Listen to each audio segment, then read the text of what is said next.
Jessé já orou tudo que eu gostaria de compartilhar hoje com vocês, mas enquanto o almoço não fica pronto, queria compartilhar uma palavra com vocês. Se você tem uma Bíblia aí, você pode ali abrir no livro de 1 Reis, capítulo 19. Eita, do Jordão ainda não gravaram, né?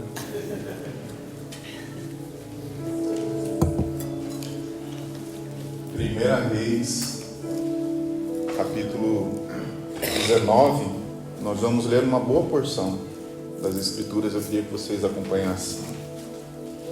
Vamos ler a partir do versículo 1.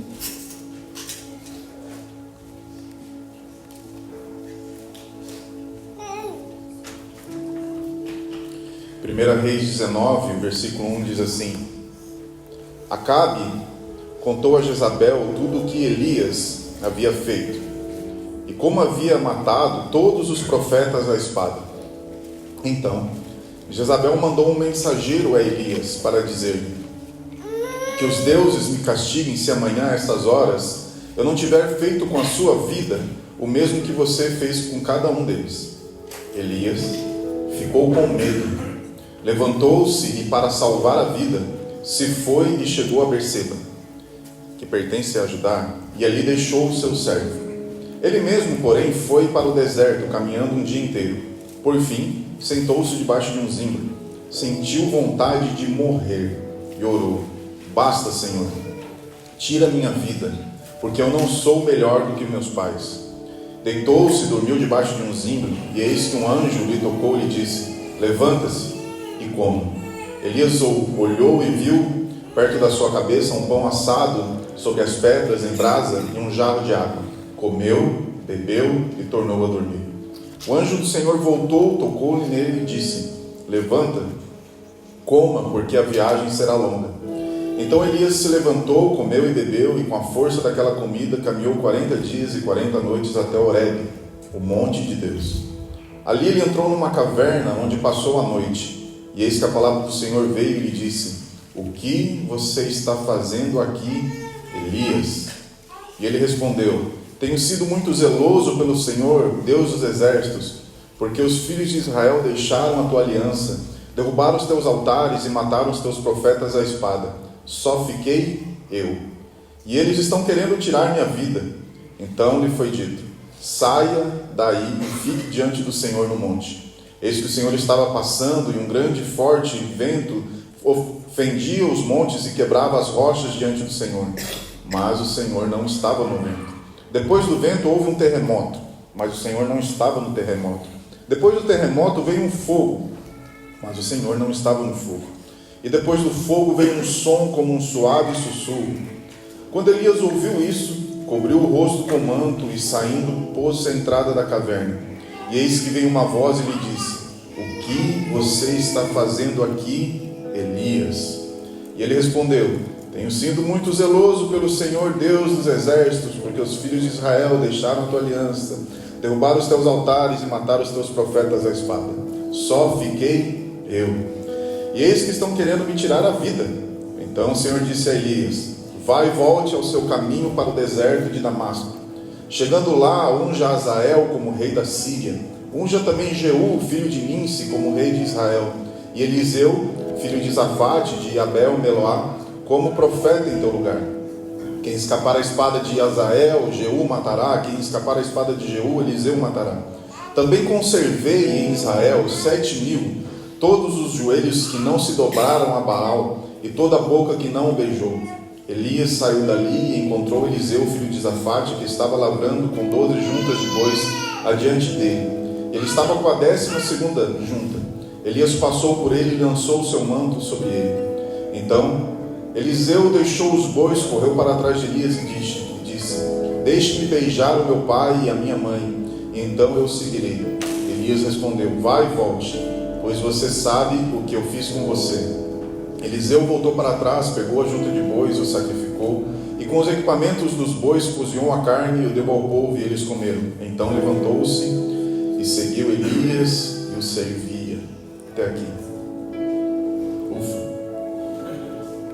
Senhor, obrigado pela tua palavra. revelada a nós nessa manhã. Eu oro para que Teu Espírito fale conosco nessa manhã, Senhor. Que eu não seja instrumento para atrapalhar aquilo que o Senhor está querendo falar conosco aqui nessa manhã. Abra os nossos ouvidos para Te ouvir, Senhor. Fala conosco, Espírito Santo, nessa manhã, aquilo que Tu queres compartilhar ao nosso coração. Em nome de Jesus. Amém. Esse texto é um texto bem conhecido das Escrituras e eu quis ler ele inteiro. Nós conhecemos bem. Vai falar sobre o profeta Elias, esse homem grande em poder, grande em autoridade. Tem muita riqueza para mim aqui nessa parte das Escrituras, mas eu gostaria de falar só de um aspecto aqui da vida desse grande profeta, grande homem de Deus chamado Elias. E talvez quando a gente olha para a Bíblia, o maior modelo de profeta, nós sempre pensamos em Elias. Elias era um cara grande em poder, né? Totalmente cara destemido na presença de Deus. Nós brincamos que Elias tem a chave, parece que ele tinha a chave do céu. Ia lá, vai chover. Não, para de chover agora. Agora vem fogo. Elias era um cara muito poderoso, né? Ele mandava cair fogo do céu. Era um profeta que todo mundo temia ele. Era um profeta que nós usamos de muito exemplo hoje. E se eu perguntasse hoje para você, faz aí a lista dos heróis da fé da Bíblia, com certeza Elias estaria no pódio, ali no primeiro, segundo, no máximo em terceiro lugar. Nós iríamos colocar Moisés, Elias, Isaías. Porém, entretanto, todavia, esse texto que nós acabamos de ler, me parece, não, está bem claro, que Elias teve medo. E o pior de tudo, né? Medo de uma mulher. Elias tinha acabado de matar uma galera poderosa, tinha acabado de matar bastante gente, os profetas e tal. O cara totalmente destemido, mas ao ouvir algo, ele teve medo, ele ficou medroso. O que acontece? Elias se esconde. Perceba que o que deixou Elias com medo não foi o que ele viu, mas aquilo que ele ouviu. É geralmente isso que acontece conosco. E Elias, ele entra, parece que numa crise agora, ministerial, pessoal. Elias entra numa crise existencial, talvez causado aí pelo cansaço da vida, cansaço do ministério, cansaço de tudo. E a primeira coisa que ele faz de errado, entre tantas coisas que ele fez de errado aqui, Elias, quando ele ouve, ele percebe e o medo toma conta dele. A primeira coisa que ele faz, diz o texto, é que ele deixa o seu moço e ele sai sozinho. Primeira coisa que ele faz, ele se afasta da comunhão, se afasta do relacionamento. Ele acha que ele consegue lidar com seus medos e as suas inseguranças sozinho. E ele parte para uma jornada. Deixa comigo, estou acostumado com isso aqui. Elias sai totalmente desnorteado da vida, porque ele caminha durante 40 dias e 40 noites até o Monte Horebe, o Monte do Senhor. E o que ele faz? Quando ele chega lá no monte do Senhor, sobe ao monte. Não. Ele entra numa caverna. Algumas pessoas vão dizer que caverna é o lugar do profeta, né? Já ouviu isso? Eu ouvi muito isso em minha vida. Mas deixa eu te dizer algo. Está errado. Irmão, eu estou passando por um tempo de caverna. Você está errado. Esse não é o lugar do profeta. O lugar do profeta não é a caverna. A caverna é o lugar onde nós nos escondemos de Deus, dos irmãos, todo mundo. Esse é o lugar. E por que está errado? Porque Deus chega para ele e fala assim: o que você está fazendo aí, Elias? Não era para você estar aí, Elias. O que você está fazendo aí? O profeta na Bíblia, e hoje também, ele é basicamente um amigo de Deus. O profeta, ele é um amigo de Deus. Às vezes a gente acha que ele é um pouco estranho, mas basicamente ele é um amigo que conhece as emoções, que conhece Deus. Lembra quando Elias vai dizer para Acabe: Acabe, vai chover. E aí o que Elias faz? Vai viver a vida dele, né? Não. Elias sai diante de Acabe e vai para o lugar alto. E vai orar para que aconteça aquilo que Deus falou que ia fazer. No caso, isso é intercessão. Intercessão é orar aquilo que Deus falou que ia fazer. Então Elias sempre estava nesse lugar alto. Elias sempre estava no lugar da presença de Deus. E quando ele chega nesse lugar, no monte do Senhor, em vez de ele subir ao monte, ele se esconde na caverna. E talvez Elias ele se acostumou ao ministério, se acostumou a ser usado diante de Deus, tudo mais. Eu acho que Elias se acostumou a fazer as coisas para Deus. Mas faltou um detalhe. Porque nesses 40 dias não é mencionado aquilo que Elias mais fazia. Não é mencionado o tempo que Elias estava na presença de Deus. A Bíblia não relata que Elias foi à presença de Deus. O livro de Reis é muito claro para dizer, quando fala de Elias, ele diz assim: Elias, o tisbita, aquele que estava sempre perante a face de Deus. Então Elias era um amigo de Deus, porque ele estava sempre perante a face de Deus. Mas no momento de dor, de solidão, de medo, Elias foge. E ele não encontra mais esse lugar, ou melhor, ele não vai para esse lugar que ele deveria de ter ido. Ele está afastado da presença de Deus. Ele está acostumado a Deus fazer grandes coisas. E talvez foi por isso que Deus veio num terremoto, num vento, porque era isso que ele estava acostumado. Mas ele deixou o principal lugar. Ele deixou o relacionamento com os irmãos. E ele deixou de estar diante da face de Deus. Naquele momento de angústia, de medo, Elias ora a Deus? Não. É Deus quem procura Elias.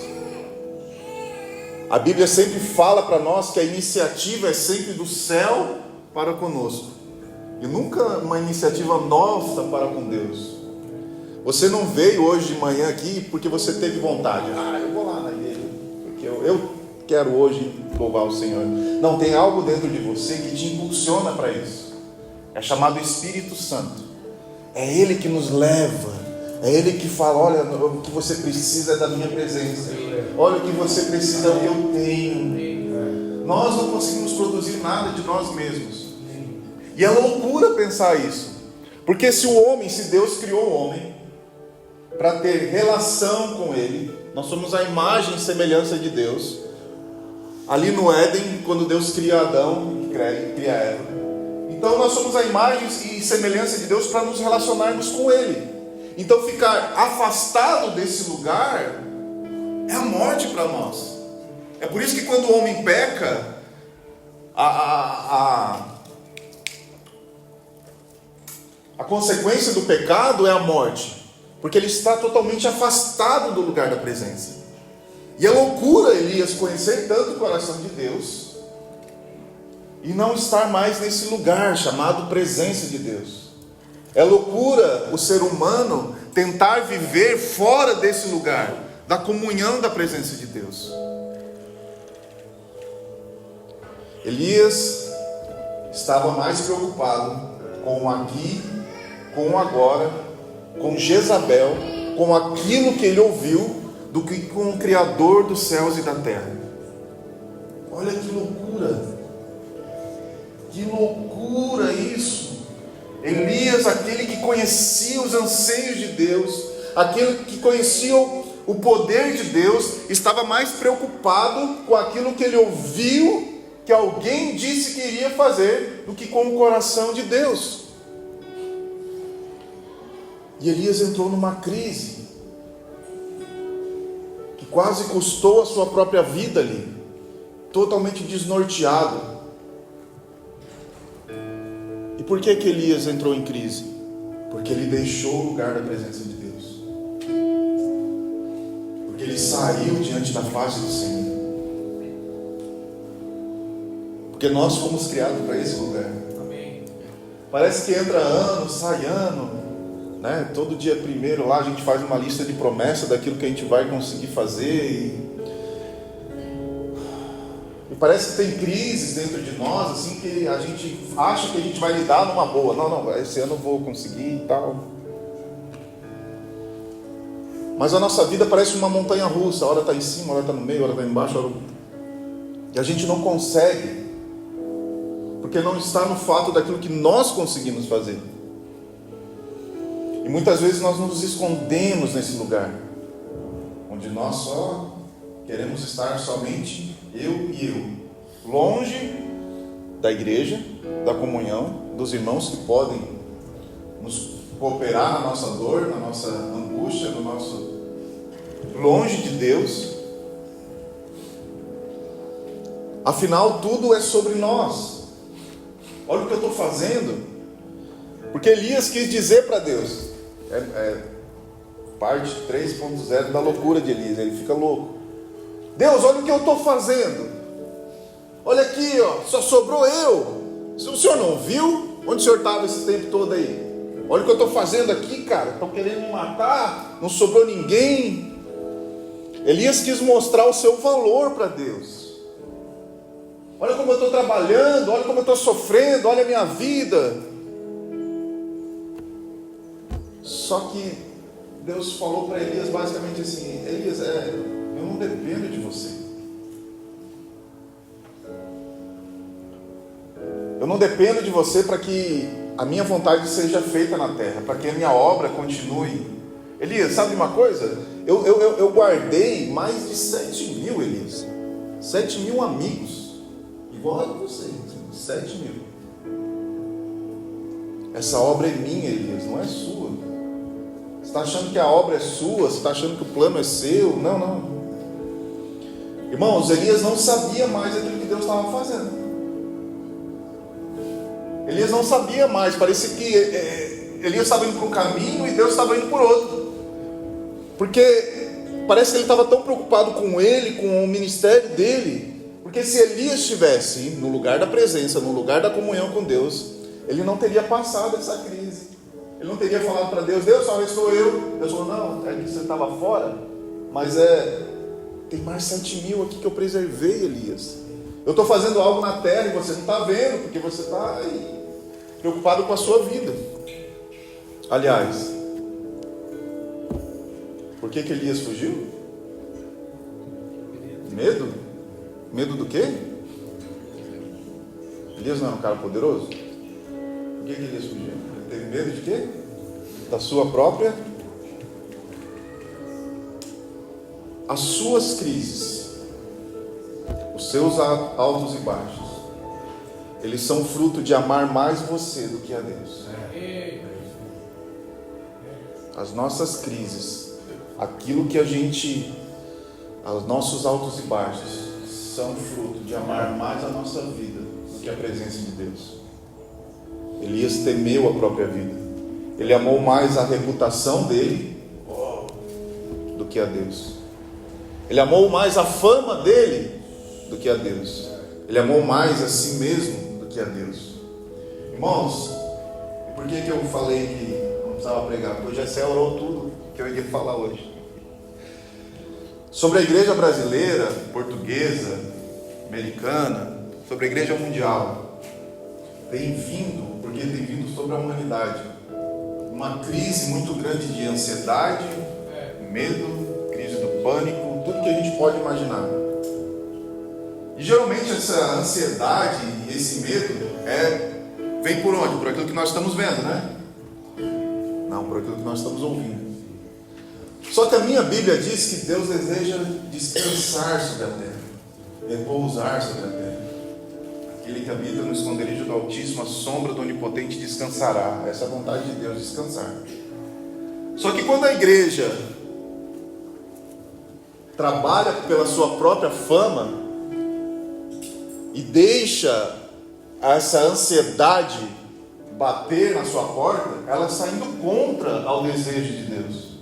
Porque a ansiedade não tem nada a ver com descanso. É o caminho oposto.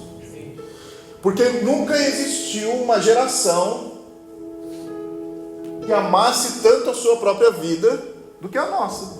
Parabéns para nós. Olha, conseguimos algo.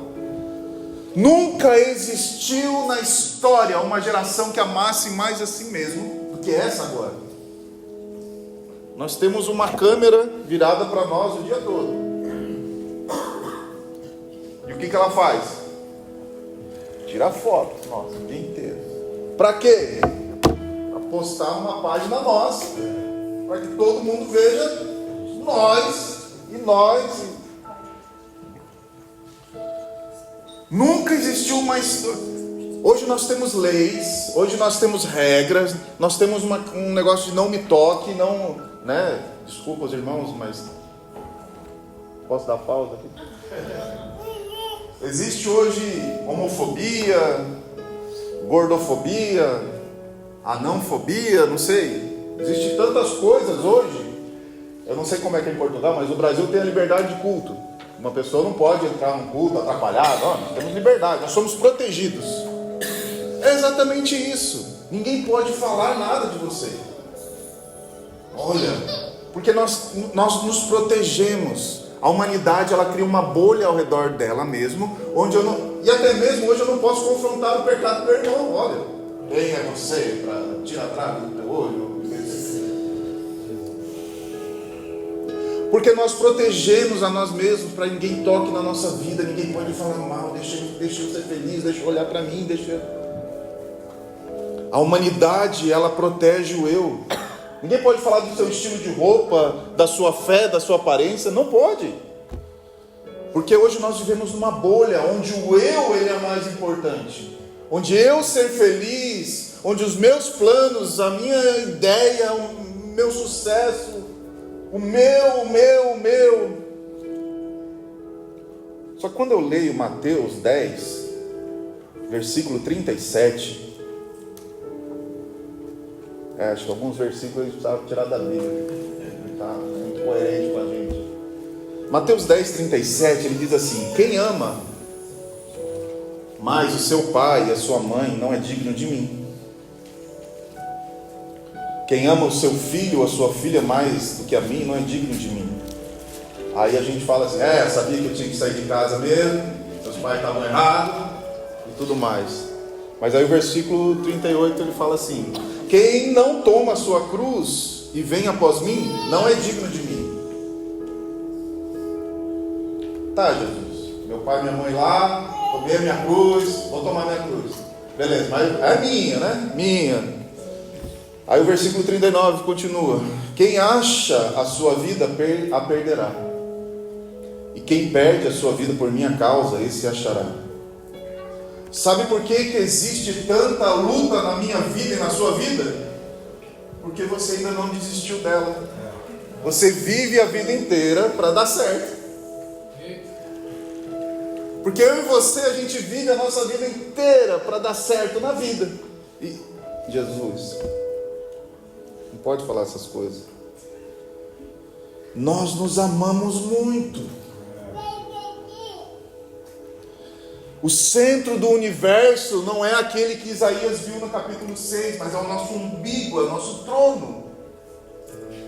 Nós vivemos para nós mesmos, dia e noite, noite e dia. E talvez Deus esteja olhando para alguns de nós nessa manhã e falando assim: o que você está fazendo aí? E não é aqui na igreja, tá, gente? O que você está fazendo nesse lugar? O que você está fazendo aqui? Se escondendo? Qual que vai ser a sua resposta? Senhor, é que só sobrou eu, que você não sabe o que eu estou passando. Senhor, é os outros lá, é o Gessé, que não vai na minha casa tomar café, não ouvir meus problemas e resolver os meus problemas. O importante é os meus problemas, Gessé. Talvez Deus ia te responder: não foi isso que eu te perguntei. O que você está fazendo aí? Você está no lugar errado.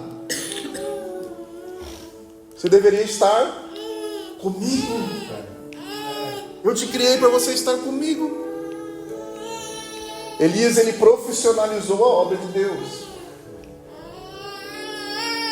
Ele profissionalizou tanto que ele achava que ele não precisava estar mais na presença de Deus. Ele sabia fazer tudo sozinho. Olha, eu tenho a chave aqui agora, Deus me deu e... Sabe por que nós achamos que a presença de Deus ela não deve ser o sentido da nossa vida? Ou ela não deve ser a coisa mais importante? Não, isso aí é para o pastor, para os missionários. É porque nós estamos acostumados a viver sem ela. E por isso que nós não achamos a presença de Deus tão importante. Nós achamos que nós conseguimos resolver os nossos problemas. Olha, você não sabe. É porque a gente se acostuma muito. E a igreja, ela se acostumou a ficar longe disso. Presença de Deus. Outro dia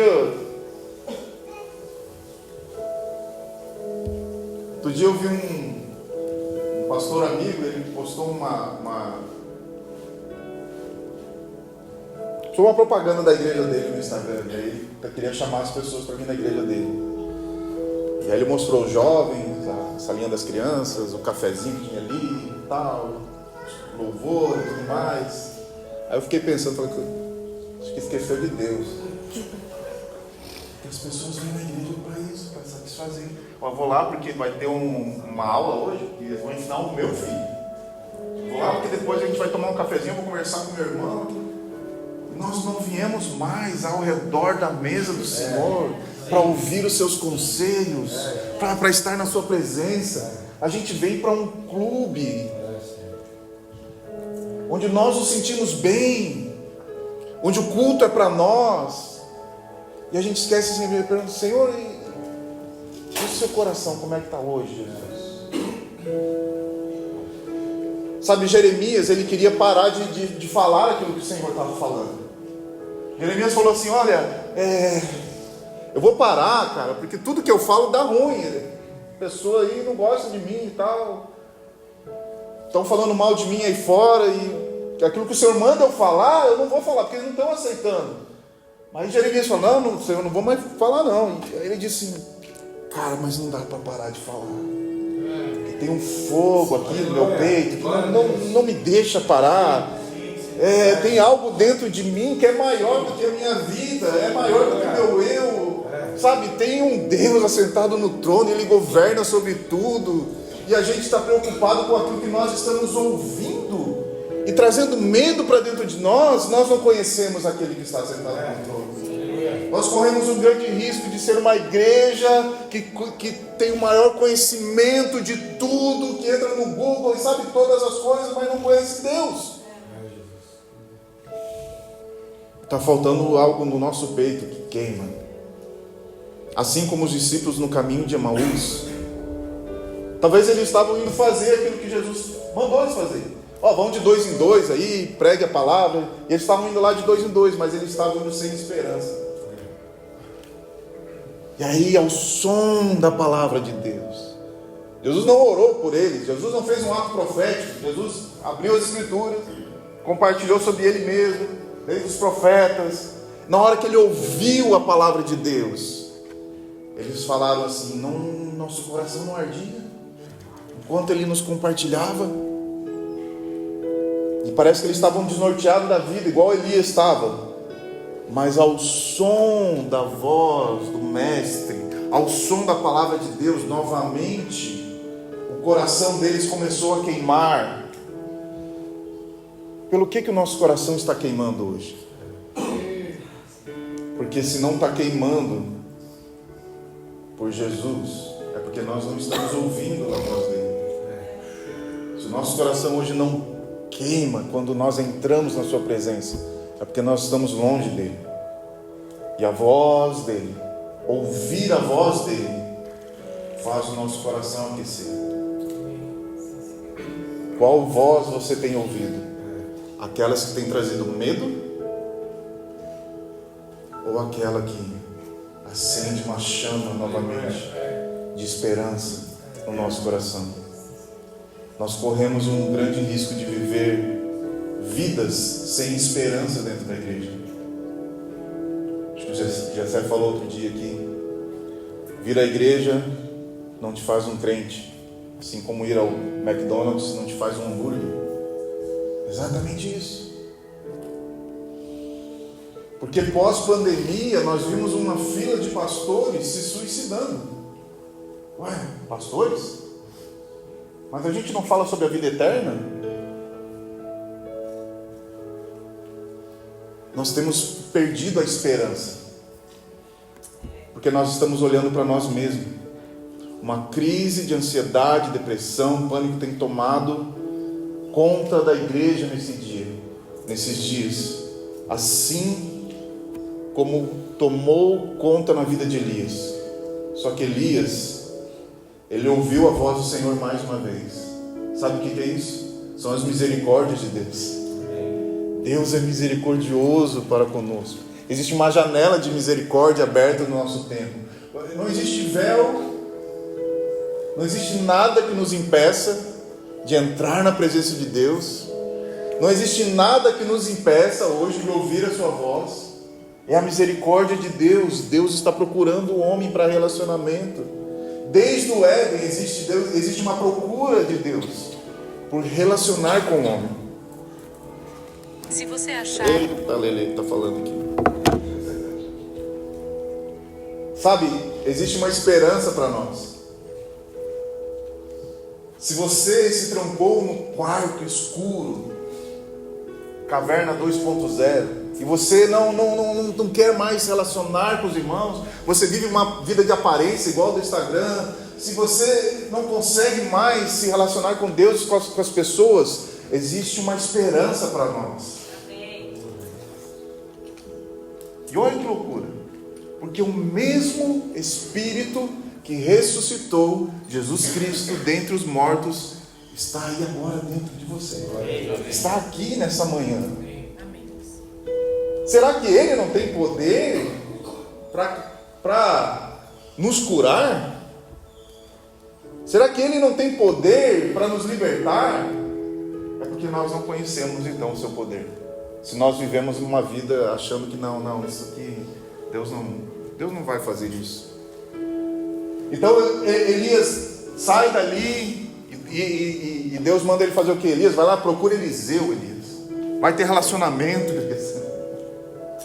A cura está no corpo, Elias. Não está você andando sozinho, Elias. Vai ouvir outras pessoas que estão me ouvindo, Elias, porque você não está me ouvindo, Elias. Você está cego, surdo. A cura está no corpo de Cristo. A cura está na igreja. Vai fazer discípulo, Elias. E Elias agora, ele obedece o Senhor. Ele faz tudo como o Senhor mandou ele fazer. Ele vai atrás de Eliseu. E é engraçado esse encontro aqui, né? Ele joga a capa e sai andando. Eu acho que a gente não precisa de muito para entender a vontade de Deus. Eliseu entendeu, falou: entendi, peraí, vou ali me despedir dos meus parentes, pegar minha carroça, quebrar ela, fazer um churrasco, como bom gaúcho que ele é, Eliseu, igual os irmãos estão fazendo lá fora. Sabe, Deus trabalha com clareza. É nós que criamos muita coisa. Não, será que é a vontade de Deus? Não, é a vontade de Deus, A gente não precisa. Sabe aquele irmão que quer ouvir Deus? Quero uma resposta hoje, disso. Aí amanhã ele vem de novo, eu quero a resposta daquilo. Ele já não sabe, ele tem 300 respostas, já não sabe mais o que fazer da vida. A única coisa que ele tem que fazer é voltar à última lá e obedecer a Deus. Sim. Só que a gente coloca dificuldades. Mas e se der errado? Eliseu entendeu tanto que Deus estava com clareza na vida dele, que ele quebrou tudo, matou os boi, foi embora. Ele não deixou os boi dele com alguém, falando assim: olha, eu vou ali com esse cara ali, e se der errado, eu volto. Deus não trabalha com plano B, C, D, E, F. Deus trabalha com plano A. Deus tem um plano. Nós é que muitas vezes, não, e se não der certo em Portugal, eu vou para Espanha, se não der na Espanha, eu vou para Inglaterra, se não der para... Deus não trabalha assim. Deus trabalha com clareza. Já viu aqueles irmãos que vou te entregar uma profecia, parece a crônica de Nárnia? E aí, irmão, o que você entendeu? Não entendi nada, não falei nem eu. Então, fica aí, você comeu alguma coisa ontem. Deus trabalha com clareza. Eliseu entendeu tudo e não ficou, não, e se não der certo, Deus? Não. Lucas, capítulo 18, versículo 8. Até que hora que eu posso ir, Jessé? Mas a nossa lá... Ó... Lucas 18, versículo 8 diz assim. Lucas 18, 8.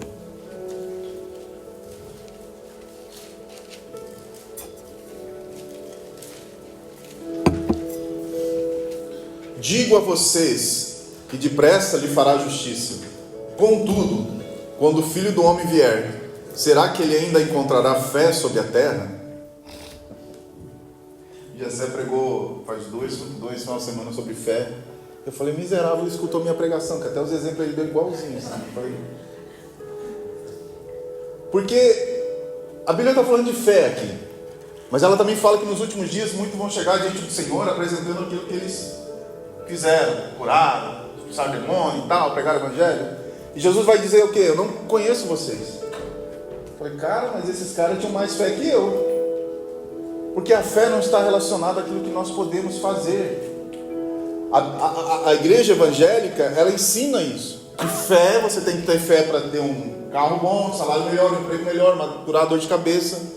Essa é a fé que a igreja ensina para nós. Mas fé na Bíblia não está relacionado em ter as coisas. Mas fé está relacionado ao plano de Deus, a uma pessoa chamada Jesus, ao propósito de Deus. A fé bíblica está relacionada com isso. Será que quando o Filho do Homem vier, ele achará fé na terra? Ué, não achou nessas pessoas? Porque o que é fé? Vamos lá. O que a Bíblia fala sobre fé? Fé é a certeza das coisas que se esperam. Opa, peraí. Vamos por partes. O que você está esperando? Qual que é o nosso anseio? O dia, Senhor. Convicção dos fatos que não? O que nós não estamos vendo hoje? Ainda que por um espelho, mas tem um dia que nós vamos ver claramente. Fé na Bíblia está relacionada a uma pessoa, ao seu plano, ao seu propósito, ao seu retorno. Não aquilo que nós estamos fazendo. E aí ele diz assim, porventura quando o Filho do Homem virá, será que ele achará fé na terra? Fé naquilo que eu estou fazendo, fé nos meus propósitos, não aquilo que nós achamos que fazemos para Deus, sem Deus.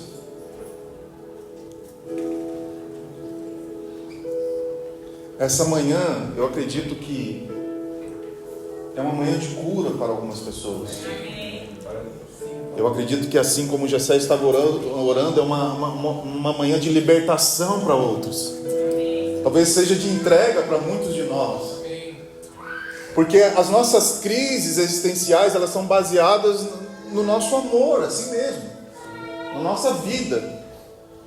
Não existe mais fé em Deus. Existe fé naquilo que eu quero. E aí eu oro, em nome de Jesus. Então agora ele é obrigado a fazer. E talvez a gente se acostumou, não com Deus, mas a gente se acostumou com a religião. E por isso que Deus não tem feito mais coisas, e por isso que eu não tenho conhecido mais a Deus, porque eu estou afastado desse lugar da presença. E agora eu me interessei apenas pelas obras, pelos feitos, e eu deixei o lugar de intimidade com Ele. Porque no fundo nós estamos olhando para nós mesmos. O Senhor pergunta, o que você está fazendo aí? Sabe o que Elias realmente queria dizer para Deus? O que ele falou foi uma coisa, mas o que ele queria dizer? Senhor, eu estou perdido. Senhor, eu não sei o que fazer. Senhor, eu preciso de você. Era isso que Elias deixou, que realmente ele queria dizer.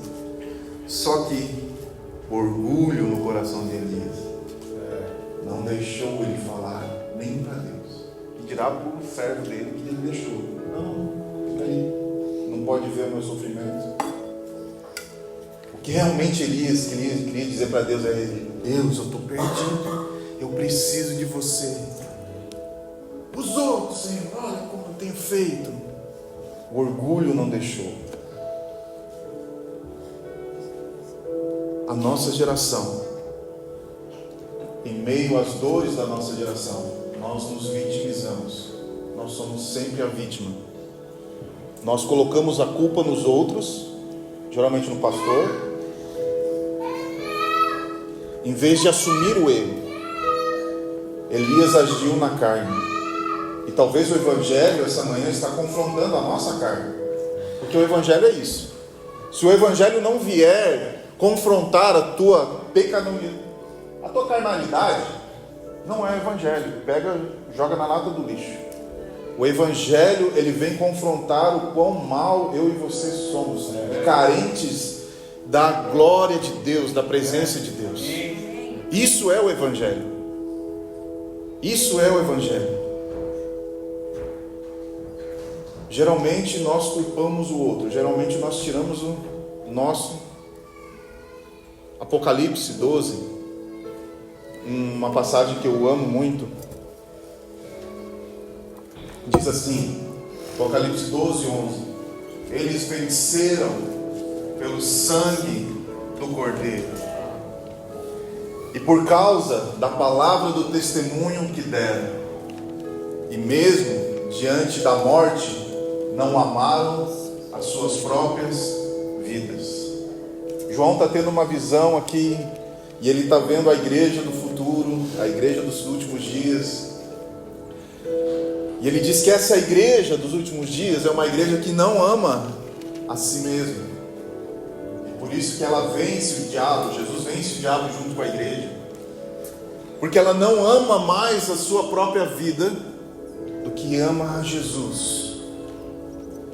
A Bíblia ela relata duas coisas aqui, então.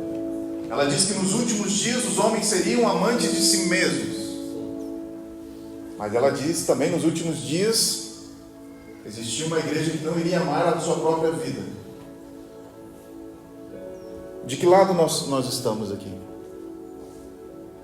De que lado da Bíblia nós estamos?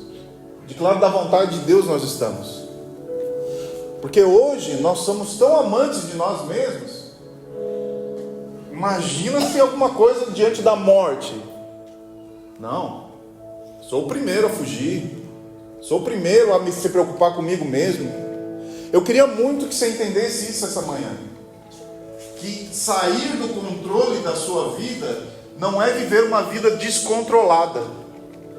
Sair do controle da sua vida e deixar Jesus no controle é a melhor escolha que você pode fazer.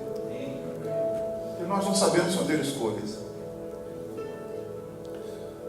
Deixar que Jesus se assente no trono do seu coração e deixar que Ele seja o rei é a melhor coisa. Não, eu não posso, eu tenho que ter o controle, porque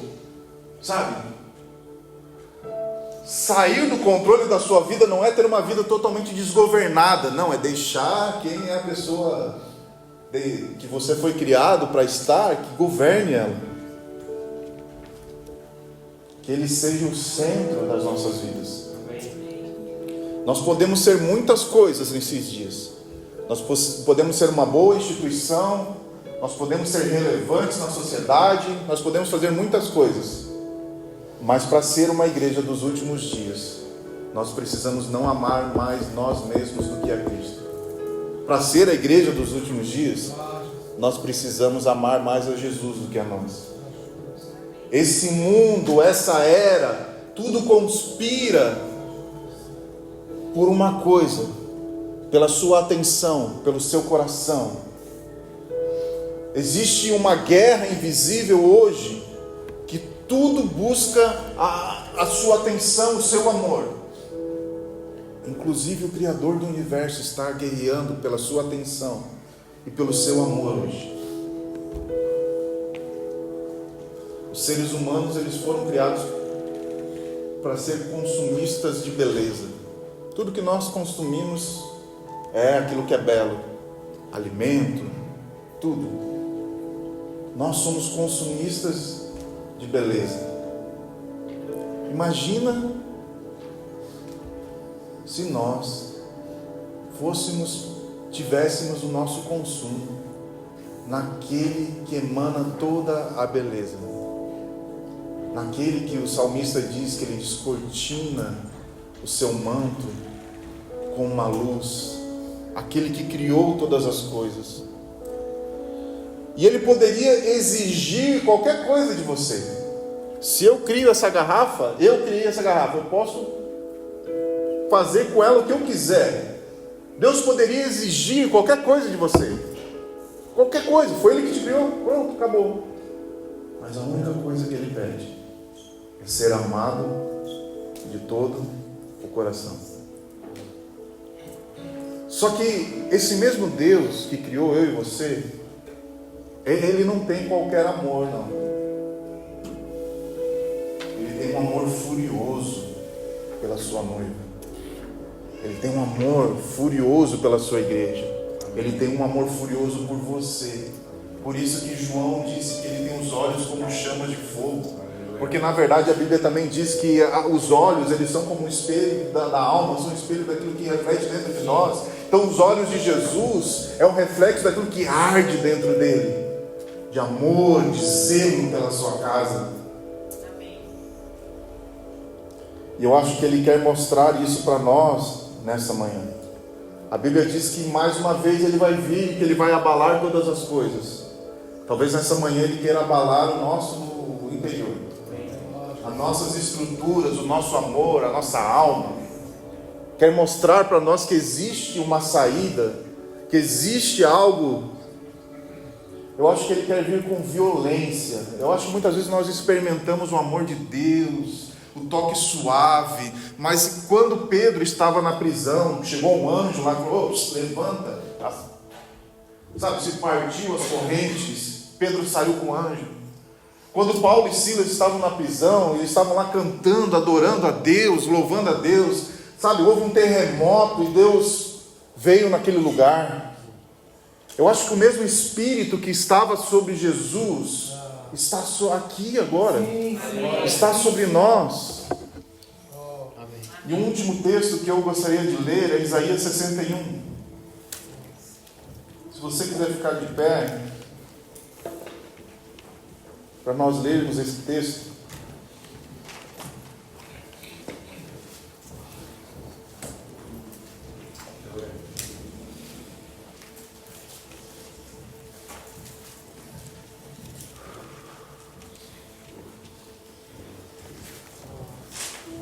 Isaías 61 está falando de Jesus aqui.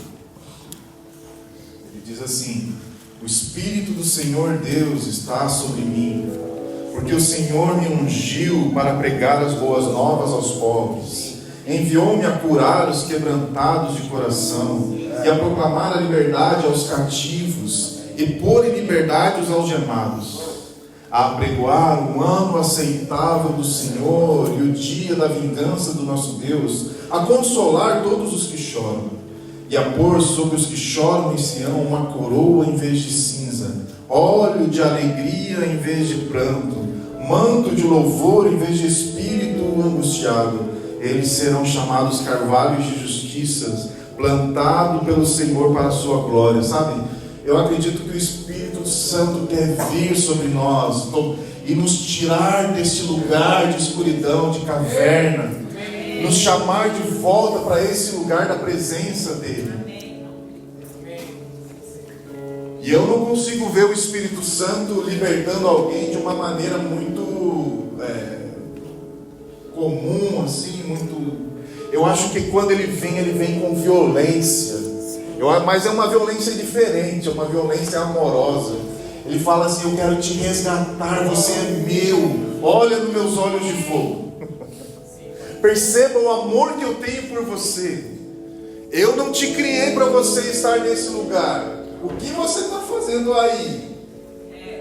Deus não te criou para esse estado de depressão, pânico, síndrome, não sei o que.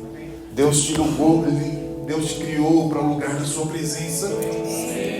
E no lugar da sua presença é esse lugar onde emana toda a luz que precisa iluminar a nossa escuridão. O mesmo Espírito que ressuscitou Jesus Cristo dentre os mortos está agora mesmo dentro de mim, dentro de você, está aqui dentro dessas quatro paredes hoje. Você acha mesmo que Ele não tem poder suficiente para trazer cura, libertação nessa manhã? Para ungir a sua cabeça com óleo de alegria mais uma vez? Nós nos acostumamos a ficar longe da presença dEle porque nós achamos que nós não precisamos mais.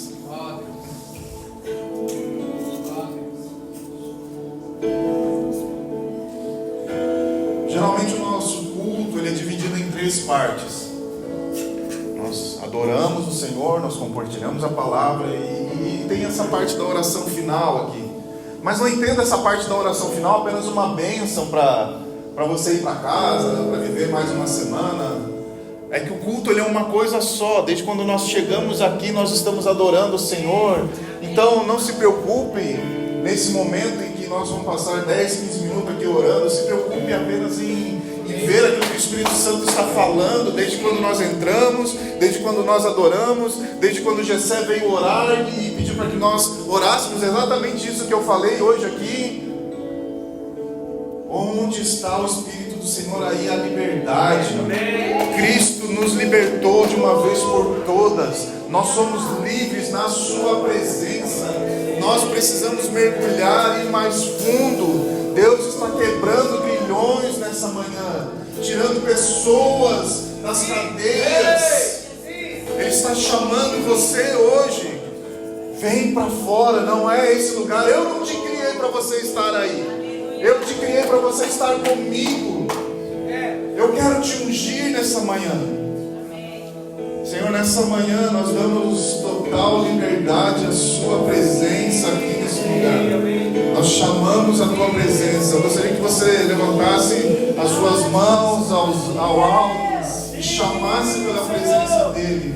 Senhor, nós precisamos de você. O que nós queremos dizer nessa manhã é isso.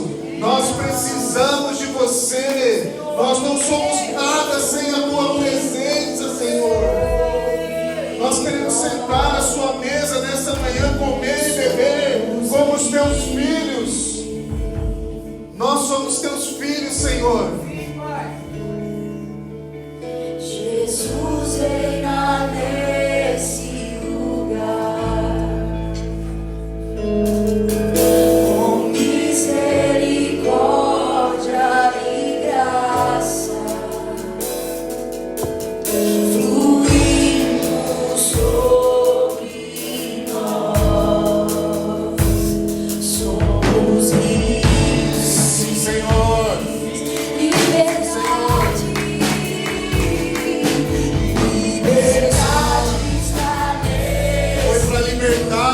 Você nos criou, Senhor. Com misericórdia e graça. Deixa-nos conhecer o teu amor furioso nessa manhã, Jesus. Sobre nós somos livres.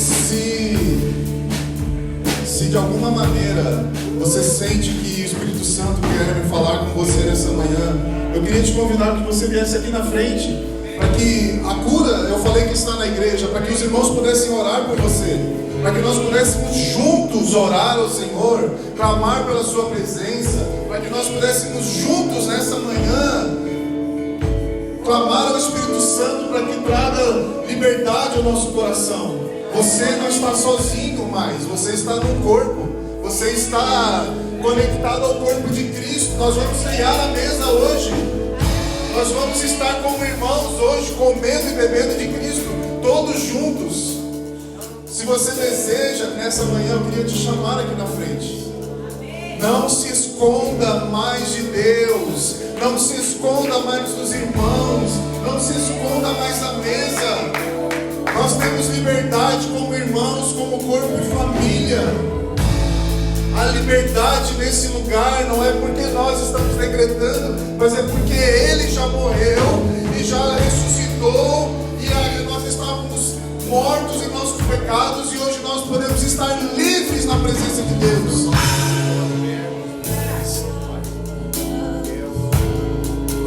Liberta-nos nessa manhã, Jesus.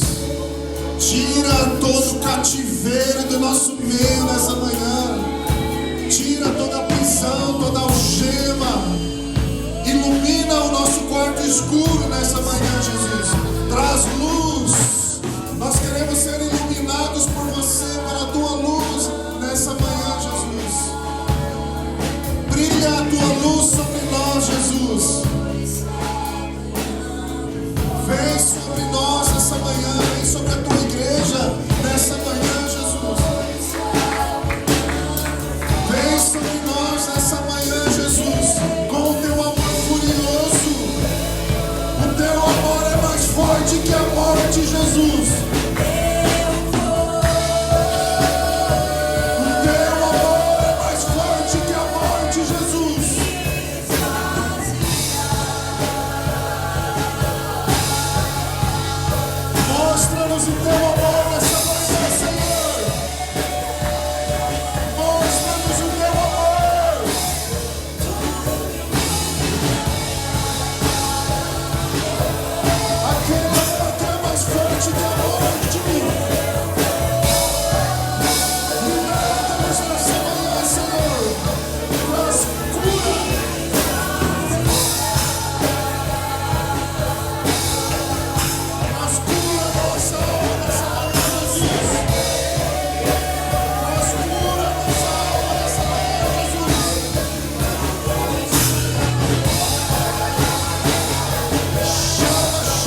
todas as coisas em nós.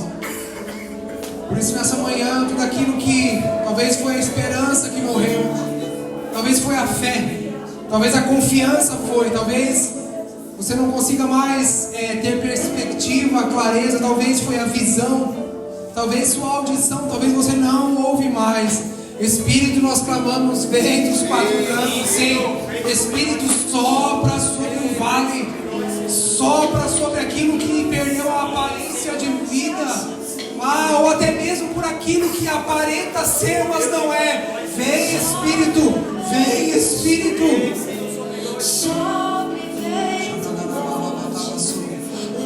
Levante suas mãos ao Senhor e clame por isso.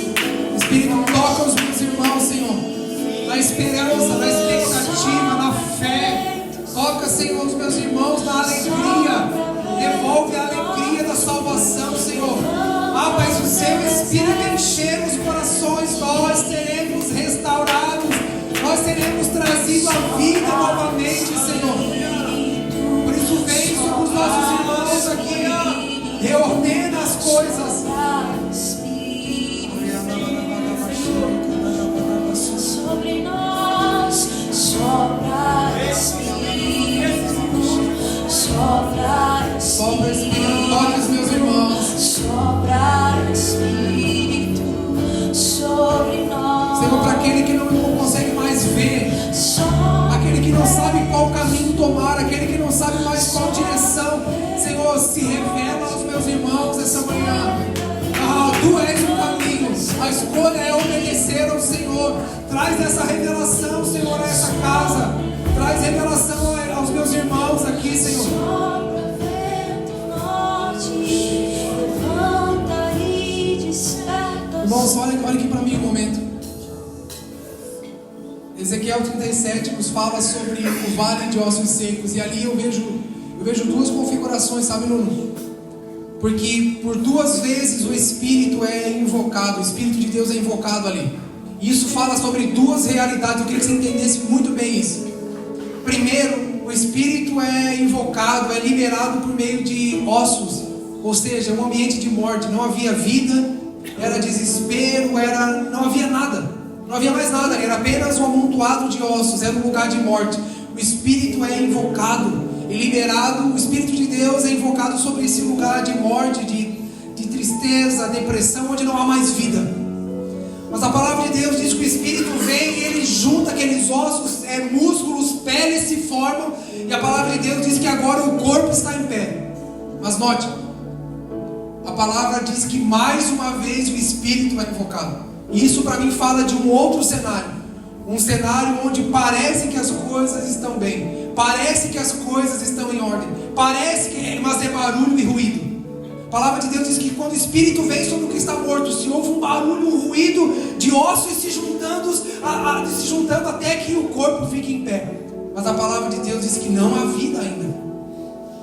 Então aqui eu vejo dois cenários. De um tipo de igreja que está morta, sem a presença.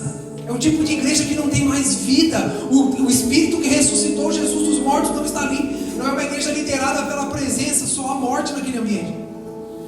Só há barulho, só há ruído. Mas não há vida. E eu vejo um cenário também de uma igreja que tem a aparência de que está bonita, a aparência de que está bem. É muito barulho, é muitas canções, muitas mensagens, é uma aparência boa, é uma boa iluminação, é uma aparência de que há vida. Você olha e fala, uau, que lindo. Mas a palavra diz que também o Espírito ainda não estava ali. Eu vejo dois cenários ao qual nós precisamos olhar e identificar em que posição nós estamos e clamar por apenas uma coisa: Senhor, faz de novo sobre a igreja. Irmãos, a igreja não vive sem o Espírito. A igreja não é igreja sem o Cristo. Nós nada podemos fazer além de tocar sentimentos e emoções, mas não foi para isso que a igreja foi chamada. A igreja não é como uma clínica de terapias ou uma emergência para dar receitas. Não, irmãos, o Evangelho é o poder de Deus. A igreja, por meio da presença e da liderança do Espírito, ela toca principados e potestades. Ela vai além do que eu e você precisamos. Ela vai para o que uma nação inteira precisa. A igreja, irmãos, não é um spa onde nós nos sentimos bem. A igreja é um lugar, é uma porta que se abriu numa nação para que o Senhor venha com o seu Espírito e liberte uma nação inteira. Sabe o que essa mensagem de hoje está dizendo para nós? Saia de si mesmo e entre na vontade e no plano de Deus sobre essa nação. Tire os olhos de você mesmo. Por quê? Porque o Senhor está fazendo a igreja renascer nesse ambiente. O Senhor está chacoalhando e chamando a igreja para cumprir o seu propósito nessa nação. Enquanto tivermos com os olhos apenas em nós, irmãos, nós vamos estar como Elias na caverna dizendo: nós é que somos bons. Não, nós é que sabemos. Não, nós é que entendemos. Nós temos a mensagem. Olha esse povo. Não. Enquanto nós estivermos com os olhos apenas em nós mesmos, os cegos continuam cegos, os surdos continuam surdos, os cativos continuam presos, principados e potestades continuam aprisionando mentes e corações longe da obediência de Cristo. Enquanto nós ficamos aqui dentro da caverna apenas olhando para as nossas necessidades, clamando: Senhor, aumenta meu salário, Senhor, faz isso, Senhor, faz aquilo, principados e potestades continuam aprisionando uma nação inteira. Não foi para isso que o Senhor fez a igreja nascer nesses dias sobre essa cidade e essa nação. Por isso, tira os olhos de você nesses dias. Se há algo morto, se você perdeu a esperança, confiança, expectativa, clame pelo Espírito. Se você está vivendo essa aparência de religiosidade, de liturgias e benfeitorias diante de Deus, clame pelo Espírito. Senhor, eu não quero apenas me apresentar com os meus feitos. Senhor, eu quero o meu coração diante de Ti. Eu quero buscar a Sua face para que o Senhor me reconheça diante dos Seus olhos. Eu vejo o Senhor, irmãos, quebrando a frieza da igreja e também a aparência de impiedade da igreja. Eu vejo o Senhor vindo quebrarmos com a frieza, com a falta de fé, com a apostasia, com o que está morto. Mas eu vejo o Senhor também se levantando para quebrar a religiosidade, a mentira, o engano, para quebrar esse tipo de religiosidade que nós vivemos, onde se nós fizermos coisas boas para o Senhor, Ele vai nos recompensar. O Senhor está quebrando, irmãos, a aparência do que é de Deus, mas não é. Essa aparência de um corpo vivo, mas não tem o Espírito. O Senhor está vindo com vida sobre esse vale, irmãos. Quando o mundo pregava, veio um sentimento no meu coração da mulher do fluxo de sangue. Saltou essa passagem no meu coração novamente. Nós precisamos de fé. Nós precisamos da fé que nos faz nos expor ao ridículo e à vergonha, a fim de tocar o Senhor, para que dele saia a vida e nos ressuscite novamente. Cure a nossa enfermidade, cure a nossa religiosidade, cure a nossa apatia, cure essa frieza. Irmãos, a igreja precisa tocar Jesus novamente. Nós precisamos nos levantar e buscar a face do Senhor novamente. Eu não sei com que tipo de religiosidade ou de liturgia você está acostumado, eu não sei que tipo de mensagem você tem se alimentado, mas esses dias o Senhor está nos convidando a voltar para a palavra. Eu não sei que tipo de teologia tem alimentado seu coração, sua mente, mas esses dias o Senhor está nos chamando a voltar para Cristo. O Senhor está nos chamando a assumirmos a nossa postura de discípulos de Jesus e não apenas admiradores de Jesus, não apenas simpatizantes de Jesus, mas discípulos de Jesus. O Senhor está chamando a igreja de volta à devoção. Eu não sei que tipo de evangelho você está acostumado a viver, se é em frases de efeito, se é em pensamento positivo, mas o Senhor está despertando a igreja para voltar às lágrimas. O Senhor está despertando a igreja a voltar a se apaixonar por Jesus. Eu não sei se você está apaixonado pela igreja evangélica, pela obra de Deus. Não, o Senhor está te chamando, está nos chamando a voltar a se apaixonar por Ele. Porque o fim da história é sobre o casamento entre Cristo e a noiva. Não é sobre a igreja evangélica. Não é sobre a liturgia religiosa. O Senhor não vai casar com uma religião, é com a noiva. E o nosso coração nesses dias precisa ser despertado. A paixão por Jesus. A palavra sempre nos alertou que nos últimos dias nós seríamos amantes de nós mesmos. Quem seria o Deus? O próprio ventre. Ou seja, uma geração que vive para satisfazer sua própria vontade. Nós tratamos Jesus e a igreja como uma geladeira que nós abrimos e escolhemos aquilo que nos vai dar prazer. Não. Cristo é a única comida e a única bebida. Cristo é a fonte da igreja. Sabe o que o Senhor está fazendo verdadeiramente? Sabe por que o Senhor está inclinando o nosso coração e essas palavras ao nosso coração? Até que a gente entenda que a igreja não é para mim. Até que nós paremos de ir para a igreja para buscar o que precisamos e nos tornemos igreja para cumprir a vontade de Deus. Irmãos, a igreja não é um lugar onde você vem buscar alguma coisa. Igreja é o que nós devemos nos tornar a fim de cumprir a missão de Deus na terra. Eu não sei que tipo de evangelho você está acostumado a consumir, mas nós estamos trabalhando nesses dias para voltar à palavra do Senhor, irmãos. Voltar à humildade e à mansidão de Cristo. Voltar a abrir mão dos nossos próprios interesses para se envolver com o interesse de Deus sobre Portugal.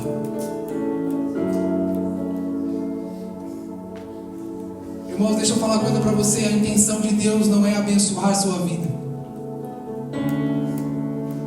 A intenção de Deus é por meio de nós fazer cumprir sua vontade sobre Portugal.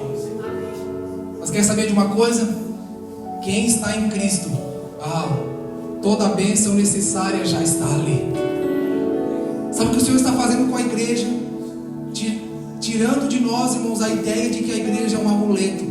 A ideia de que a igreja é como um amuleto, alguma coisa ao qual não nos apegamos para as coisas darem certo. Não, a igreja é a ferramenta pela qual Deus quer agir na terra. Então não é sobre o que você vai receber, mas é sobre o que você vai se tornar com a igreja. É sobre nos tornarmos uns com os outros, a fim de que Cristo seja revelado a uma nação inteira. A igreja, irmãos, não é o lugar onde potencializa quem você é ou quem eu sou. A igreja é o lugar que revela Jesus. A igreja, eu não sei que tipo de evangelho você está acostumado a consumir, mas a igreja não é o lugar que vem para dizer que você pode. Não, é o lugar onde nós deixamos nossas vaidades e vontades do lado de fora. Abandonamos para nos tornar um, a fim de que Cristo, sim, esse seja revelado, esse seja engrandecido. A Ele a honra e a glória. Talvez você esteja diante de um dilema nessa manhã. Talvez você esteja diante de uma estrada com dois caminhos. Em uma estrada está escrito eu, na outra Jesus. Em uma estrada está dizendo assim: siga seus caminhos, você pode, você consegue, vai dar certo. No outro caminho é uma porta bem estreita, dizendo Jesus, esse já venceu. Jesus, o caminho, você olha assim, você não consegue ver o que tem lá na frente. Você não consegue entender, você não consegue ver o final. O caminho é tão estreitinho que você não consegue. Mas ali está escrito Jesus, o caminho, a verdade e a vida. Eu não sei se você percebe, mas o Senhor está trabalhando para converter a igreja de novo. O Senhor precisa chacoalhar, irmãos, avivar a igreja de novo. Porque há um povo lá fora esperando a manifestação dos filhos de Deus. Há um povo lá fora esperando para conhecer Cristo. Amém. Escolha o caminho certo. Não use a igreja, irmãos, não use o evangelho para alcançar seus objetivos. Seja um com a igreja, para que a vontade e os objetivos do Senhor sejam cumpridos nessa nação. Amém. É um dia propício. É um dia propício. É um dia para nós olharmos para Cristo de novo. É um dia para nós olharmos para a cruz novamente. É um dia para nós olharmos para aquilo que Ele fez. Tem um texto, nós enfatizamos muitas vezes, enfatizamos muito aquele texto da ceia e muitas vezes esquecemos. A gente esquece de uma coisa muito prática. E para mim uma das coisas mais pontuais que a palavra nos ensina nesse texto sobre a ceia. E eu acho que esse é o espírito ao qual o Senhor está despertando eu e você nesses dias. O texto diz assim: isso aqui, irmãos, é Jesus diante dos seus discípulos na mesa. Amém? Isso aqui é Jesus na última ceia com seus discípulos. Preste atenção. A palavra diz assim: depois começaram a discutir entre si qual deles era o mais importante. Isso eles estavam tomando a ceia. Imagina, estavam ali na ceia com Jesus. Jesus pega o pão, pega o cálice, ensina e tal. Aí nós nos apegamos tanto a essa liturgia, né? Teve até um irmão que saiu da igreja dizendo que a gente não pratica a ceia muito corretamente. Porque a gente esqueceu da essência. Ele diz assim, depois começaram a discutir entre si qual deles era o mais importante. Jesus lhes disse: nesse mundo os reis e os grandes homens exercem poder sobre o povo, e no entanto são chamados de seus benfeitores. Entre vocês, porém, será diferente, que o maior entre vocês ocupe a posição inferior, de servo, e o líder seja servo de todos. Quem é mais importante? O que está à mesa ou o que serve? Não é aquele que está à mesa? Jesus diz: mas não aqui, pois eu estou entre vocês como aquele que serve.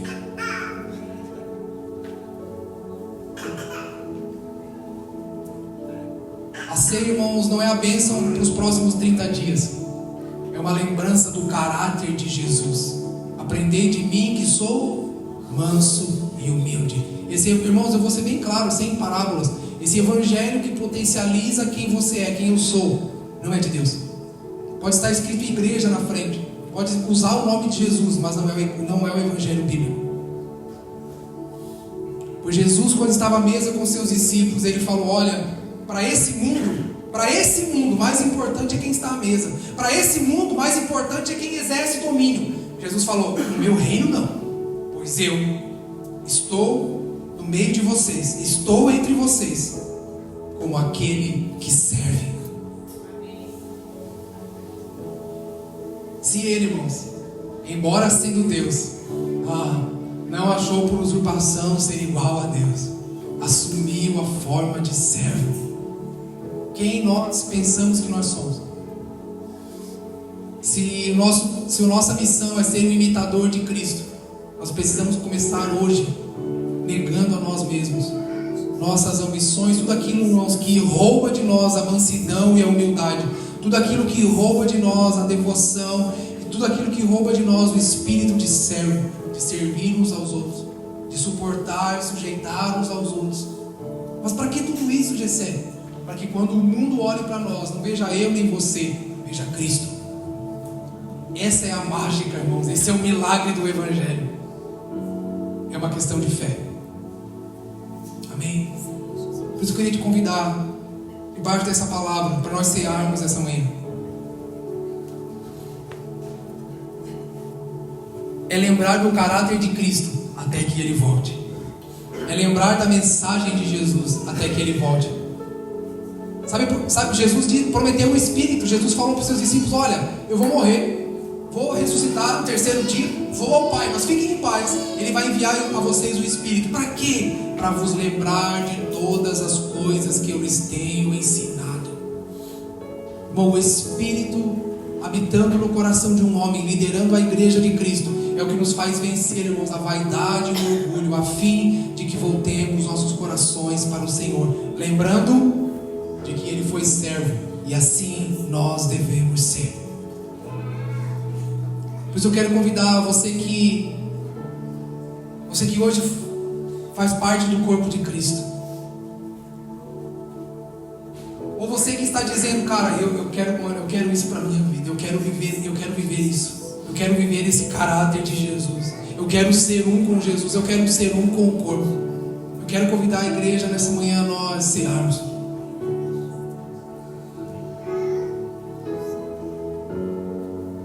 Não pergunte para si mesmo agora se você merece a ceia.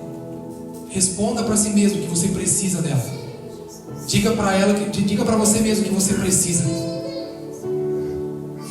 Aliança, irmãos, não é baseada em um sentimento, é em uma convicção. Eu não preciso sentir que eu preciso ser um com o Senhor, com os meus irmãos. Eu olho para a palavra e eu digo: sim, Senhor, eu me submeto, eu me sujeito. Não deixe para fazer um compromisso amanhã, não deixe para as circunstâncias medirem a forma como você vai corresponder ao Evangelho de Cristo. Decida hoje, por meio do Espírito, dizer: Senhor, eu quero ser um contigo, eu quero ser um com os meus irmãos. Senhor, eu quero participar do seu testemunho, quero participar da sua cruz. Senhor, nós queremos o seu caráter, nós queremos o seu Espírito em nós, Senhor, mudando todas as coisas. Por isso eu te convido a você ficar em pé. Eu te convido a participar da mesa. Eu te convido a se servir à mesa de Cristo. Eu te convido a abraçar o testemunho de Jesus, irmão. Cear é olhar para o sacrifício e reconhecer. É olhar para a morte de Jesus e reconhecer e dizer: sim, Senhor, eu reconheço. Sim, Senhor, eu reconheço você, eu reconheço o seu sacrifício. Senhor, nós honraremos o seu sacrifício. Irmão, como nós vamos honrar a morte de Jesus buscando vida? Como nós vamos honrar o sacrifício de Jesus buscando evidência do eu? Como nós vamos honrar a morte de Jesus apenas usando Ele como plataforma para um sucesso da nossa própria vida. Jesus morreu por um propósito, irmãos, maior do que qualquer outra coisa. É trazer salvação a toda a humanidade, é trazer salvação a Portugal. Se nós somos corpo de Cristo, nós não temos outra escolha. Se nós somos corpo de Cristo, nós apenas correspondemos à mente. Quem é o cabeça da igreja, irmãos? Quem é o cabeça da igreja? Quem é o cabeça da igreja? Qual era a mente de Cristo? Irmãos, servo de todos. Irmãos, o corpo não tem vida em si mesmo. Tudo que vamos fazer, falar, edificar, vem do cabeça, que não teve por usurpação ser igual a Deus, que, irmãos, assumiu a forma de homem e de servo. Como Gessé, nós sabemos se nós estamos vivendo a vida da igreja corretamente, se nós estamos praticando as mesmas coisas que Jesus, se nós estamos com o mesmo sentimento de Jesus, se nós estamos buscando evidenciar o mesmo caráter de Jesus, se nós queremos as mesmas coisas que Jesus. Irmãos, o corpo só corresponde ao que a cabeça, não é assim? Você levanta as mãos porque a tua cabeça dá o comando, você baixa as mãos porque a cabeça dá o comando, você caminha porque a cabeça dá o comando. Sabe por que a igreja está doente? Preste atenção nisso, irmãos. A doença desse século está aqui. As maiores doenças desse século estão aqui, ó. É na cabeça. É ou não é? As maiores doenças hoje que está paralisando o mundo, os seres humanos, está aqui. Deixa eu fazer uma pergunta para você. Quem é a cabeça da igreja?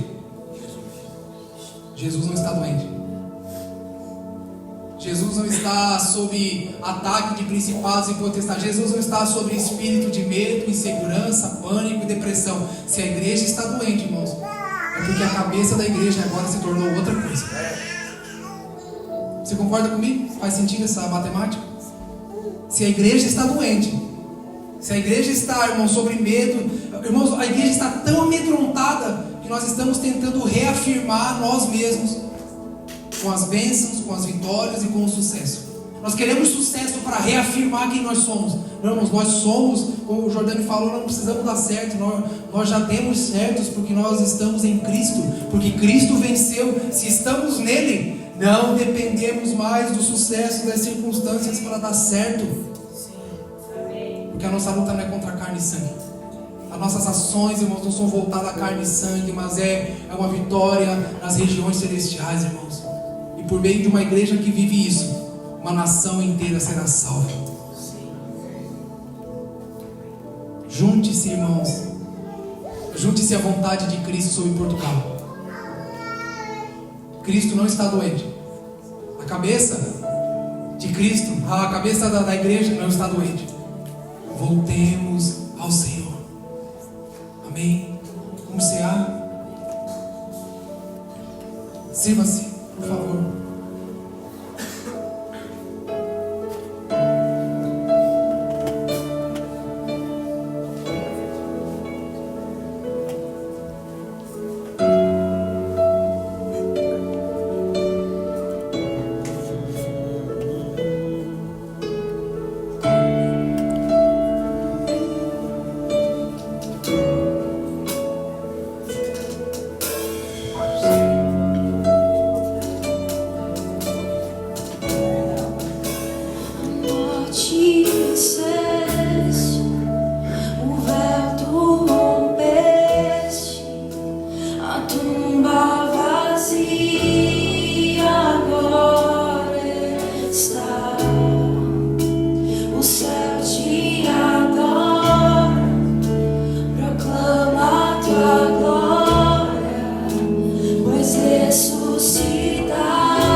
Irmãos, não olhem para a cruz como algo que pode te dar alguma coisa.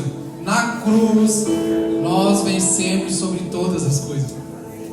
Não olhe para a cruz como algo que pode trazer recompensa. Olhe para a cruz como aquilo que nos deu tudo que precisávamos, a salvação eterna, salvação de nossas almas. Não olhe, irmãos, para a cruz como algo que vai...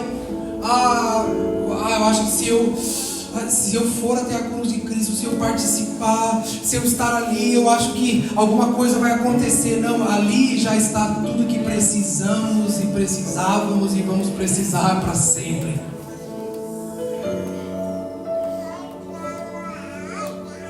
Não olhe, irmãos, para o sacrifício de Jesus como algo que pode te dar alguma coisa. Não, foi por causa do sacrifício que hoje nós já temos tudo que precisamos.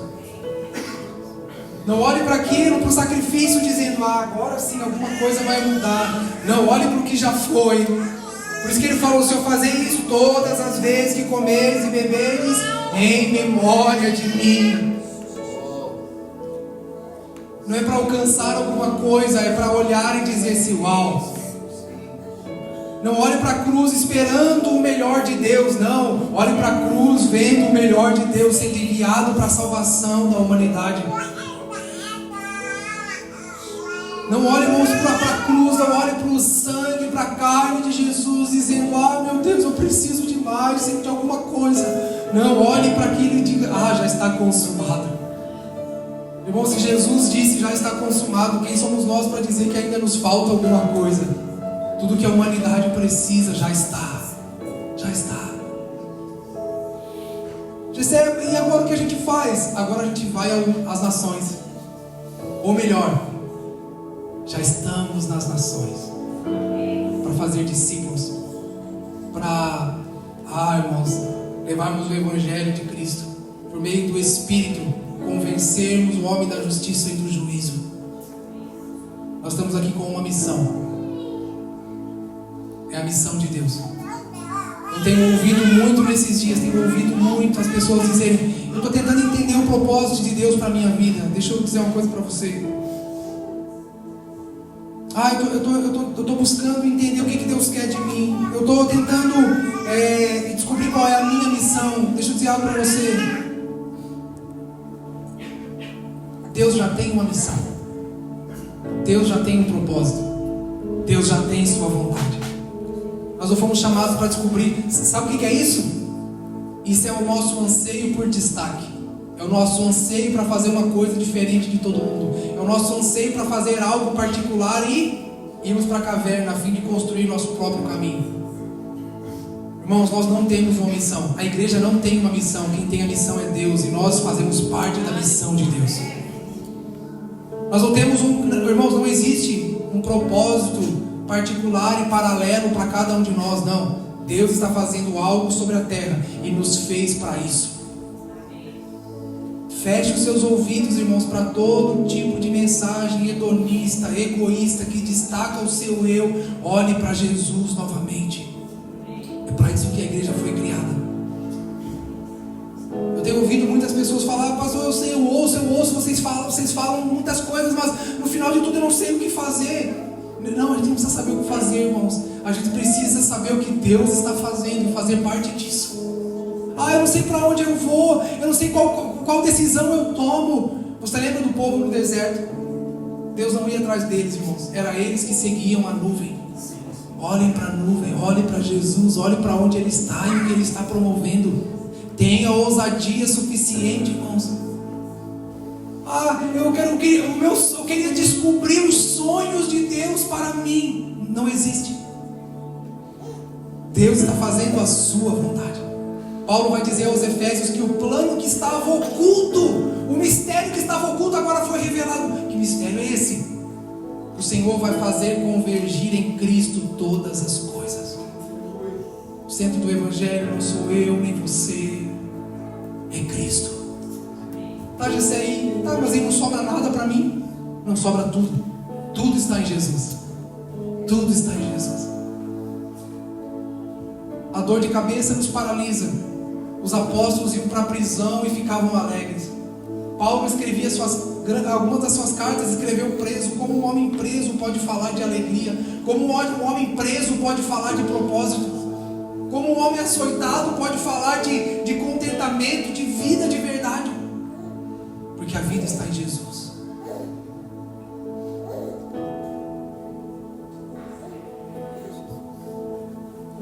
Senhor, como igreja, nós declaramos nessa manhã: o Senhor basta. Pai, nós olhamos como igreja para Ti nessa manhã e nós declaramos: o Senhor é suficiente. Pai, a igreja olha para Ti nessa manhã humilhada e prostrada para dizer: perdoa-nos, Senhor, por nossos próprios caminhos. Perdoa-nos, Senhor, por buscarmos em Ti vaidade e orgulho. Não há orgulho e vaidade em Ti, Senhor, senão servo de todos. Perdoa-nos, Senhor, por buscarmos viver o nosso próprio império. Nós queremos o Seu reino, Senhor, onde Você reina soberano e a Sua vontade basta. Ah, Jesus, perdoa-nos, Senhor. Sela, Senhor, essas palavras em nosso coração nessa manhã. Sela o Teu Espírito em nós. Dá-nos o selo, Senhor, do Seu Evangelho. É o Teu Espírito, o poder de Deus no meio da igreja, capacitando-nos, Senhor, a dar vista aos cegos, libertar os cativos. Por isso, Pai, eu oro, desperta nessa manhã aqui os Seus amigos, assim como o Nuno orou. Chama os Seus amigos para fora, Senhor. Desperta os amigos aqui. Desperta os homens e mulheres dispostos Senhor, a caminhar na Sua vontade, no Seu plano, no Seu sonho, na Sua vontade. Tira as escamas dos nossos olhos, Senhor. Tira as escamas dos nossos olhos. Nós não queremos ser o maior. Nós não queremos ser o reconhecido. Nós não queremos ser o exaltado. Nós não queremos ser aquilo que é evidenciado. Não, no Seu reino, nós queremos nos fazer servo de todos, Senhor. Nós queremos olhar para Ti e ver que Tu és aquele que serve.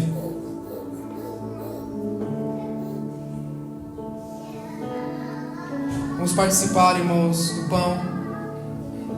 Não para receber alguma coisa, mas para nos tornarmos um com aquilo que Ele é.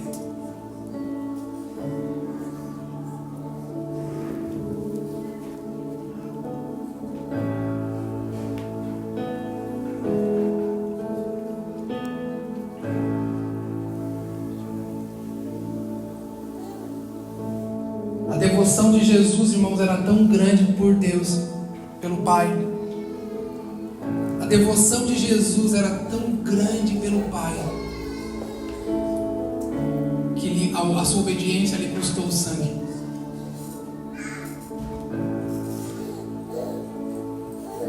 Olha aqui para mim, a obediência de Jesus lhe custou o sangue. E nós queremos servir a Deus ganhando as coisas. Nós não precisamos de mais nada. A vida está no corpo. O corpo corresponde a Cristo. Jesus se assentou à mesa com os discípulos para dizer: eu amo tanto o meu Pai. Eu estou aqui a serviço do meu Pai de uma forma tão grande que isso custará o meu sangue. Senhor, nós não queremos fé para conquistar, nós queremos uma fé para perder nesses dias, Senhor. Fé para confiar em Ti, que mesmo abrindo mão do que achávamos ou pensávamos, a Sua vontade é boa, perfeita e agradável sobre a igreja. Por isso, Pai, nessa manhã nós queremos participar dessa mesa, nós queremos, como família, como comunidade da fé. Por isso, nessa manhã, Senhor, como um só, nós tiramos os olhos de nós mesmos e olhamos para Ti. Por isso, Senhor, nessa manhã nós estamos tirando os olhos do nosso próprio ventre, do nosso próprio umbigo. Nós estamos fixando os nossos olhos em Ti, Jesus. Nós estamos voltando para Ti, Jesus.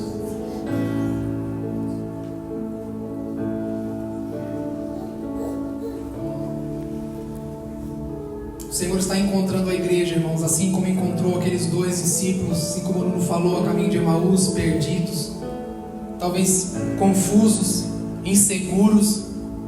O Senhor está encontrando a igreja para dizer: volta. O Senhor está partindo o pão. O Senhor está liberando o seu Espírito, promovendo comunhão, para que a gente volte. Amém. Participamos, Senhor, do seu sangue. Participamos do seu sangue, Senhor.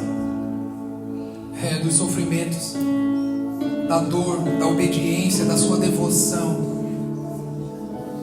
Não queremos tornar seu sacrifício vão, Senhor. Nós queremos ser participantes da vontade de Deus sobre Portugal, sobre Braga, Senhor.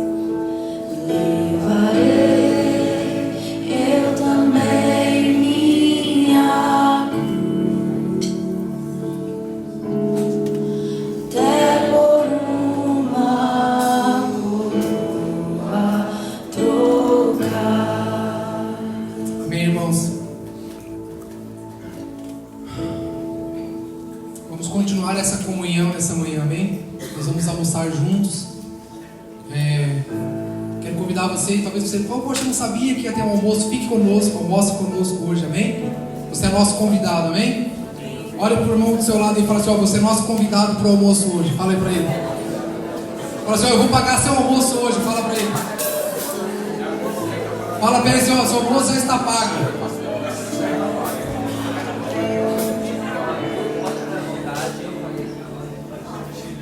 Ó, só para a gente encerrar, olha aqui.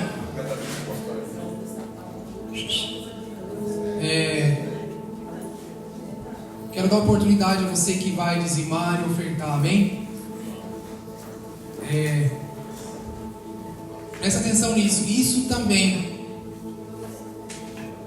também revela o nosso envolvimento com a vontade, com o plano e o propósito daquilo que o Senhor está edificando.